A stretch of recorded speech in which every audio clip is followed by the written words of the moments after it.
Hello viewers, स्वागत है आप सबका मेरे चैनल शैक्षिक पटल पर। अगर आपने मेरे चैनल को अभी तक सब्सक्राइब नहीं किया है तो प्लीज़ सब्सक्राइब कर लें और साथ ही बेल आइकन भी प्रेस कर दें ताकि आने वाली वीडियो की नोटिफिकेशन मिलती रहे।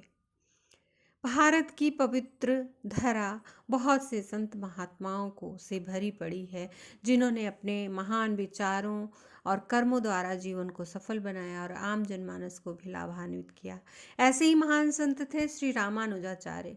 हिंदू मान्यताओं के अनुसार उनका जन्म सन 1017 में श्री पेरुम्बदूर तमिलनाडु के एक ब्राह्मण परिवार में हुआ था। उनके पिता का नाम केशव भट्ट था। कांची के यादव प्रकाश गुरु द्वारा उन्होंने वेदों की दीक्षा ली थी। हिंदू पुराणों के अनुसार श्री रामानुजाचार्य का जीवन काल लगभग 120 वर्ष लंबा था। श्री रामानुजाचार्य ने 9 पुस्तकें लिखी, जिन्हें नवरत्न कहा जाता है। श्री रामानुजाचार्य बड़े ही विद्वान थे और उदार भी थे। वे चरित्र बल और भक्ति के अद्वितीय उदाहरण थे। उन्होंने योग की में भी सिद्धियां प्राप्त की थी। उनकी सबसे प्रसिद्ध रचनाओं में एक श्री भाष्य है, जो ब्रह्मसूत्र पर आधारित है। इसके अलावा बैकुंठ गद्यम, वेदांत सार, वेदांत संग्रह, श्रीरंग गद्यम, गीता भाष्य, निग्रंथम, वेदांत मित्र इत्यादि इनकी प्रसिद्ध रचनाएं हैं। श्री रामानुजाचार्य ने वेदांत दर्शन पर आधारित अपना नया दर्शन विशिष्टाद्वैत वेदांत गढ़ा था। उन्होंने वेदांत के अलावा 10वीं शताब्दी के रहस्यवादी एवं भक्ति मार्गी अलवर संतों से भक्ति के दर्शन को तथा दक्षिण के पंचरात्र परंपरा को अपने विचार का आधार बनाया। 16 वर्ष की आयु में वे सभी वेदों और शास्त्रों में पारंगत हो गए और 17 वर्ष की आयु में उनका विवाह संपन्न हो गया। किंतु जल्दी ही गृहस्थ आश्रम से उनका मोह भंग हो गया और गृहस्थ आश्रम त्याग कर श्रीरंगम के यदिराज सन्यासी से सन्यास की दीक्षा ग्रहण की। वे श्री यमुनाचार्य की शिष्य परंपरा में थे। जब यमुनाचार्य की मृत्यु निकट थी तो उन्होंने रामानुजाचार्य को अपने पास बुलवाया, किंतु रामानुजाचार्य के पहुंचने से पहले ही वे स्वर्गलोक से धार गए। रामानुजाचार्य ने देखा यमुनाचार्य की 3 उंगलियां मुड़ी हुई थी। रामानुजाचार्य समझ गए श्री यमुनाचार्य उनके माध्यम से ब्रह्मसूत्र, विष्णु सहस्त्रनाम, अलवंदारों के दिव्य प्रबंधन की टीका करवाना चाहते हैं।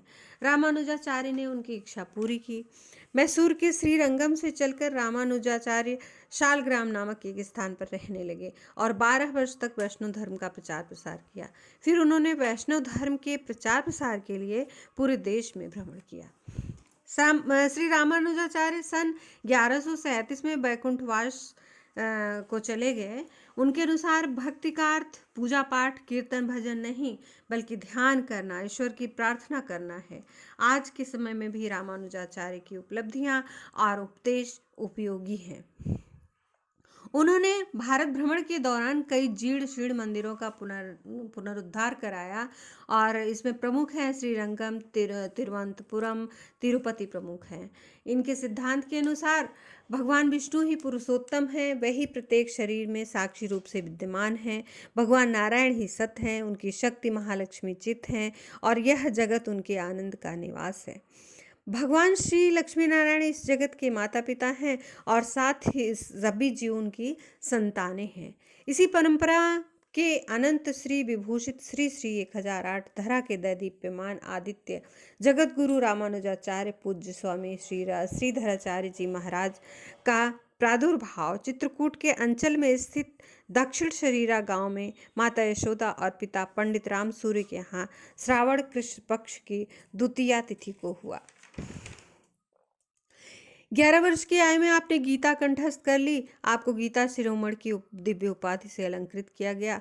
श्री कृष्ण की लीला स्थली वृंदावन एवं दक्षिण भारतीय शास्त्र तत्वज्ञ व विद्वानों के सानिध्य में आपने वेद, वेदांत, प्राचीन एवं नव्य व्याकरण, श्रीमद् भागवत, वाल्मीकि रामायण, श्री भाष्य, विविध आध्यात्मिक एवं रहस्य ग्रंथों का गूढ़ अध्ययन कर पारंगतता प्राप्त की। अखिल भारतीय संस्कृत वाक्य स्पर्धा में आपको राष्ट्रपति द्वारा स्वर्ण पदक प्रदान किया गया। आपकी दक्षता, योग्यता और सरलता को देखते हुए 12 वर्ष की अवस्था में ही अशरफी भवन अध्यापीठ हेतु आपको युवराज मनोनीत किया गया।